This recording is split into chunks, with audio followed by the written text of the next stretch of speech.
So today, we're going to be just going through my rather short Stephen King collection. Well, they're not actually mine, it's technically my brother's, but, you know, we're going to have a look at them, we're going to see how they grow over time, and I haven't ordered them by date, I've just kind of like color-coded them, I guess. Yeah. Let's just be... Number 1, The Outsider. I ain't read it. I'm going to wait until I read the Bill Hodges trilogy before I read The Outsider, because I know it links into that somehow. Next we got Different Seasons, the only novella collection that I have. Only novella and short story collection I have, I guess, because I don't have any others. There are 4 novellas in this, and they're all really, really good. My favourite one is the last one, The Breathing Method. It's so weird, it's so I love it. They're all great. Especially The Breathing Method though. That's a banger. It's pretty underrated too. Next one, we got It. So, I'm actually rereading It at the moment. I'm rereading this specific copy. I've got another one that we'll get to later, but yeah, I think it looks nice. I think it looks pretty cool. Yeah, it's a pretty good book too. It's a big book, but it's well worth the read. It's a real good one to indulge yourself in.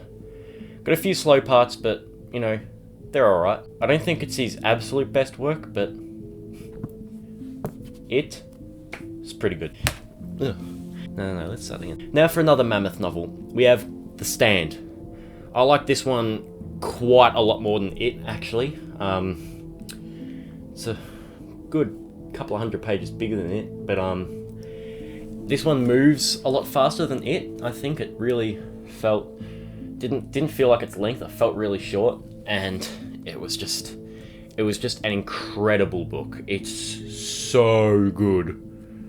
Wouldn't say it's my absolute favourite, but it's definitely top 5 Stephen King. Speaking of my absolute favourites, here it is, Salem's Lot. I really like this book. I like it so much. It's not without its flaws, but it's really scary. It's a decent size. It doesn't really look like it, but it's a good 600 pages or so. It is just incredible. One of his earlier ones. It's a bit sloppy in parts, but it's scary. It's real scary. I love it. My favourite. I love this cover too. Really creepy. So we've just gone from my absolute favourite Stephen King book to my absolute least favourite, The Dark Half. Now, this is the thing with The Dark Half. I don't think it's awful, but it leaves a really bad taste in my mouth because it's the first Stephen King book that I've read that I actually haven't liked. So, yeah.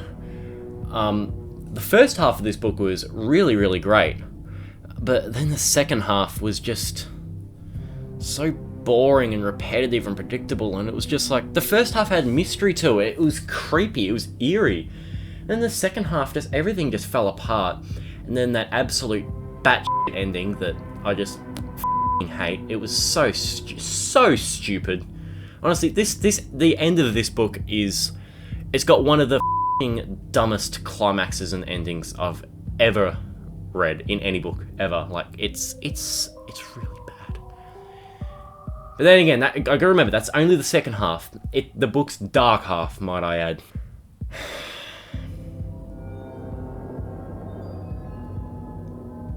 Now to an absolute classic, we have The Shining. Movie's better, book is still very, very good. I gotta be prepared, that's not gonna go down well on the internet. Got another classic, Cujo. It's not great, I'd say it's a pretty standard Stephen King book. Like, it's very enjoyable, scary, but then the ending just, like, blew me away. The way this book ends is just incredible. It's the kind of ending that only Stephen King would have the guts to write. Now we're going on to our second little shelf. Oh, Jesus Christ, these books are really tight. I can't get my big fat sausage fingers, I can't get them in. OG. Carrie. Teeny weeny little book. Absolute masterpiece for a first timer. Again, it's like Salem's Lot. It's not perfect. Not nearly perfect, in fact. It's got so many flaws, but it's a phenomenal book. It's got a great moral. Some fantastic movies were made out of it. I'm talking about the 76 one, obviously. 2013 one was pretty good too. Yeah, it's a classic. It's an all-time classic. Every King fan should read this one. Now, we're actually going to go to a book that King originally scrapped, I think, because it was too similar to Carrie, and that's Firestarter. This one is a lot better than Carrie, actually. I really love Firestarter. It's got phenomenal characters, great villains. It's really it's a really well-rounded book. It doesn't have many faults. Now we're going to a book that is one of my absolute favorites. It's up there with Salem's Lot for me. The Dead Zone. It's different to Salem's Lot. It's not terrifying like Salem's Lot, but it's such a good drama story. Such a good suspenseful drama. It's just so good. Oh god, I love this book. I really love this book. Like, it's very underrated. I don't hear people talk about this one enough. It is just so good. So good. So good. Now, here we have another book that people don't talk about nearly enough. Christine. As you can see, this is a bit of another thick one. Christine's a big girl. But it's absolutely incredible. It feels to me like I'm not sure, but it has a similar vibe to The Shining for me. Just the way the story develops. I'm not sure why. It's probably a bit of an obscure comparison, but this is probably second to Salem's Lot, actually. It's one of my absolute... I really love this book, and I couldn't recommend it highly enough. It's a real underrated banger. And John Carpenter's movie, well, that was really, really good too. Not quite as good as this, but like, obviously it's not going to be as good as this, but that movie was a lot of fun. Now for another, well, not another, because this is the only real recent one that we've talked about aside from The Outsider. I haven't even read that one. The Institute. This is another one of my absolute favourites now. It's probably in my top 5, along with The Dead Zone and... Oh no, this is probably top 6. It'd be in top 6. It'd be with The Dead Zone, The Stand, Salem's Lot, Christine, and another one which I'll get to in a sec. Oh, not in a sec, probably a little bit later actually. Gerald's Game. This one doesn't get enough attention. It's really, really... I feel like it doesn't get enough attention probably because it is a bit... Probably his most explicit book, if I'm allowed to say that. I know I just talked about it 5 minutes ago, but... Yeah. Really good book though. Terrifying, intense, and another book with an absolutely fantastic movie. Another great movie adaptation, Misery. Misery is pretty short, but it actually feels really long, just the way it's written. But it's intentionally written that way, and I love it that way. But it's definitely not one of my absolute favorites, but there are so many scenes in this book that just stick with me. And it's definitely one of his most memorable stories. I think Kathy Bates' performance as Annie Wilkes in the movie is just perfect. Like, I don't actually think there's a better character to actor ever. I honestly think she's just perfect for the role. So terrifying, and she looks as though as how you'd imagine her to be in the book. It's I think the movie might be slightly better, maybe. You know, they're probably equal. I can't choose. Under the Dome. Now, I only got this one actually quite recently, and I haven't read it yet, but I'm really excited to, because I've heard that it's one of his absolute best, a modern masterpiece. 11263. 112263. I haven't read this one either, but I'm very excited because I've heard, again, it's like a modern masterpiece apparently. And I've heard people compare it to The Dead Zone, and if it's anything similar to The Dead Zone, then I can automatically say I'm gonna love this. Now we're going to go to a Stephen King book that is very, very different to any other Stephen King book. The Green Mile. The Green Mile. Yeah, I'm really frustrated because I got this copy and it's really, really thin. I don't know why it's so thin, like, and long, and just like nothing around the sides. Like, I just can put that between, I can nearly put it between two fingers. But so yeah, I'm pissed off because I couldn't see the inside. I couldn't see the inside words without breaking out the spine, which I'm really pissed off about. But good book, and the movie is alright too. It's nothing special, but it's a very good movie. But not one of my favourites. Now for the other Stephen King book that's in my top 5, Pet Sematary. This is actually the second one I read. The Shining I read first, because I saw the Shining movie and absolutely loved it, and then I tried to read the book and I loved that too, just not as much as the movie. That's the thing, I probably have a soft spot for the movie because it's what got me into everything. All these and the Blu-rays that I have. I'll probably do a video on the Blu-ray collection sometime too. But yeah, this is so grim and so dark. It's a really yeah, I think this is as horrifying as Stephen King's ever gone with one of his books. Absolute masterpiece though. Now we're going to go extremely new, and I mean extremely as in about 4 months old at the time of recording this. I think it's like the 1st of July, yeah. Later. I don't know why I said it like that, but Later is a masterpiece. I think it is so perfect for any Stephen King fan to start with. I'm not going to talk much about this one because I actually just did a review on it just a few hours ago, earlier today.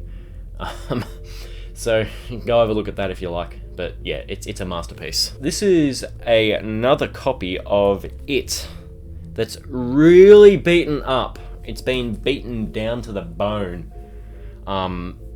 Yeah. This is the first copy that I read. I reckon this is the first Stephen King book we ever actually got, and we got it a few years ago now, probably 2019. I reckon we got it around the same time It Chapter 2 came out, because this is a It Chapter 2 tie-in. It Chapter 2 is better than It Chapter 1, by the way, fight me. But yeah, it's really beaten up. This is what I read it. This is the book that I read the first time before we got the other copy that's nice. And I couldn't take much of it in because of how small the motherfucking text is. Like, I had to squint my eyes through over 1,000 pages just to see this bloody thing. So now I'm reading it with an actual normal size print, and it's so much better that way. But yeah, I still, if this wasn't so beaten up, I think this is definitely a better cover. Okay, now let's have a look. Doctor Sleep, the sequel to The Shining. I actually like this book better than The Shining book, actually, which is kind of bizarre. But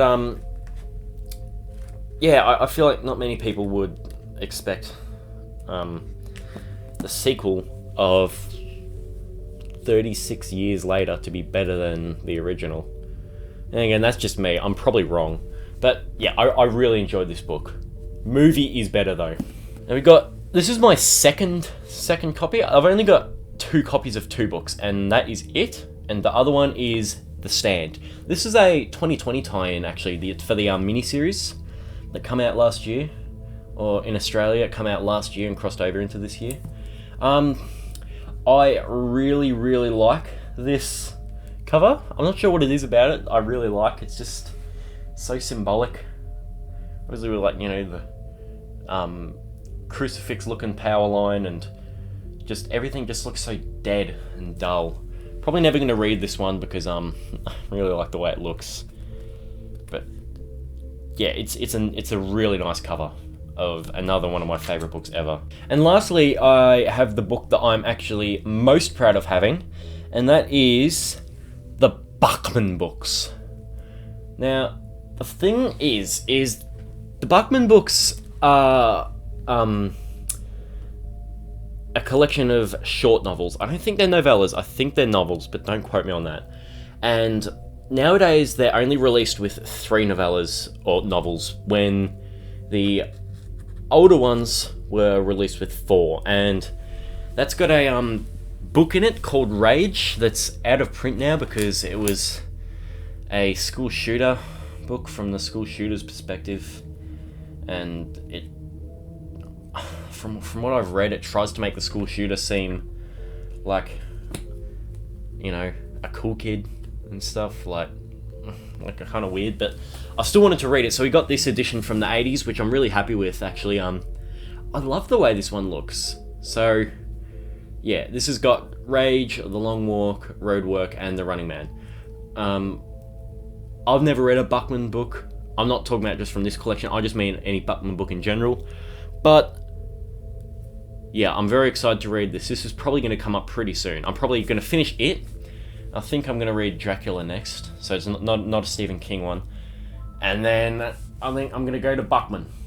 Or 1122. I don't know. I honestly don't know. But I think I'm going to have to go to Buckman. So yeah, that's all I've got for you today. My relatively small Stephen King collection that's definitely going to grow over time. Not even definitely, certainly 100% going to grow over time. And I think this is kind of a good thing to look at where I am now with the collection. That's already decent, honestly. But I'm just so excited to see where I'm going to be 6 months' time, 12 months' time with all the books. I'm very, very excited to see where that is going to come, because I've read most of the ones I've got here. I've only read, let's see, which ones haven't I read? I've only read 4 of the ones that I've got. I think 4. I think I've only read 4 of the Stephen King books that we have here. Yeah, only 4 of them. So that's how I've been going after about a year of reading. So reading Stephen King basically only, with a few other things sprinkled in between.